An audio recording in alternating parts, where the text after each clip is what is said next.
સોનલબેન, ઓ સોનલબેન, આવો. અલે આટલી ખાંડ આપો ને હોય તો મારે એક તો ચા બનાવું છું અને પતી જાય છે. લો આટલી ચાલશે ને? હા આટલી ચાલશે, પણ કાલ હું લાવું ને એટલે તમને પાછી આપી દઈશ. હે ને? ઓછા લઈ જજો. હા ચોક્કસ.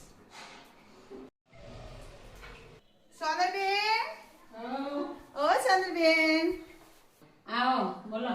અરે આ તો શિવરાત્રી છે ને મારા સુકી ભાજી બનાવી છે ને તે 2-3 બટેકા ફૂટે છે. તમાર છે? 2-3 શું જોવો એટલે લેજો ને. હા આપો. લો જોવો એટલે લઈ લો.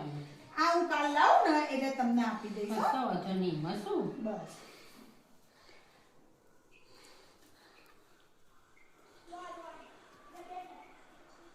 અરે સોનલબેન, સોનલબેન, આજ તો હું તમને બહુ જ હેરાન કરું છું. આજ તો મારો શી ખબર કઈ બાજુનો દાડો ઉગ્યો છે તે વસ્તુ જ નહીં રહેતી ઘરમાં.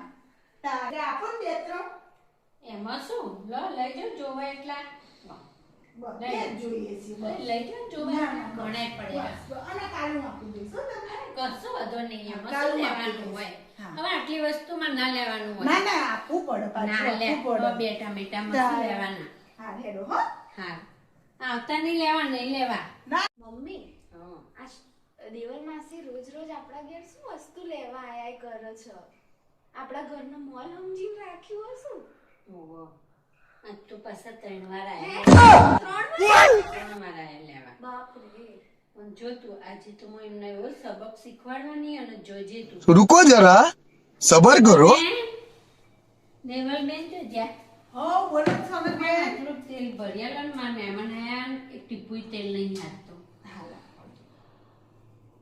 સોનલબેન આ ઢોળાય નહીં હો. હા હો. અને આપણે પાડોશી તો શું લેવાનું, વસ્તુઓ લઈ જઈએ ને લાવીએ, શું લેવાનું પાડોશી તો ચાલે, એટલું તો સંબંધ આપણે હોય જ ને. હવે લીધું હોય શું પાછું લેવાનું. હા. આ તો જેવા છે, હું તો આટલી વાટકી ભરીને લેવા આવતી હતી. પેલા ઘૂઘરા પાડ્યા છે. મોલું પેલા સોનલ માસી ત્યાં હું ખાલી આટલી વાટકી સામે? ભરીને, હા આટલી વાટકી ભરીને લઈ આવી ને, અને એ તો આવડું મોટું ડોલચું ભરીને તેલ લઈ ગયા. હાય હાય, હવે કોઈ દિવસ લેવા જ નહીં જવાનું. અને પણ ના પાછા મેં તો શું કીધું, મને તો એવું કે પાછું આપી જશે, પણ એ તો શું કે ખબર છે કે પાડોશીમાં આટલું તેલ શું પાછું આપવાનું. તો હવે તો છે ને હું એમના ઘેર કોઈ દિવસ લેવા નહીં જાઉં. આ એ તો હવે જવા દેવાનું.